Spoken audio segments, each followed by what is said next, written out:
How to prevent heart attacks. 80% or 90% heart attacks predict చేయొచ్చు simple test ద్వారానే. ఈ risk factors ద్వారా. Risk factors అంటే ఏంటి? మనం తినే ఆహారం సరిగ్గా ఉందా లేదా, ఎక్సర్సైజ్ చేస్తున్నామా లేదా, మానసిక ఒత్తిడి ఉందా లేదా, దాని తర్వాత వీటి మూలాన వచ్చేది షుగరు, బీపీ, కొలెస్ట్రాల్, దాని తర్వాత వాపు లాంటిది వస్తుంది. ఇది మనకి సిఆర్పి అనే బ్లడ్ టెస్ట్లో తెలుస్తుంది. దాని తర్వాత అక్కడ కొలెస్ట్రాల్ పెరిగిపోతూ ఉన్నప్పుడు మనం ఈ మధ్య city calcium, coronary calcium score అనే సింపుల్ టెస్ట్ ఒక 5 ఇయర్స్కి ఒకసారి everybody above 40 years or 35 years చేయించుకోవచ్చు.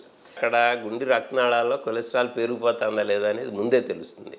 సో ఇవన్నీ కూడా మనం వాడితే ఆల్మోస్ట్ 90% ఆర్ మోర్ మనం ప్రెడిక్ట్ చేయవచ్చు ఎవరికి హార్ట్ అటాక్ రావచ్చు, వాళ్ళకి నెక్స్ట్ 10 ఇయర్స్లో ఎంత రిస్క్ ఉంది, పర్సంటేజ్ వైజ్ కూడా చెప్పవచ్చు. సో అన్ప్రెడిక్టబుల్ డిసీజ్ కాదు, కాకపోతే మనం ప్రెడిక్ట్ చేసే మన కెపాసిటీ ఉన్నా సరే మనం అది వాడుకోవటం లేదు, దాని గురించి జాగ్రత్తలు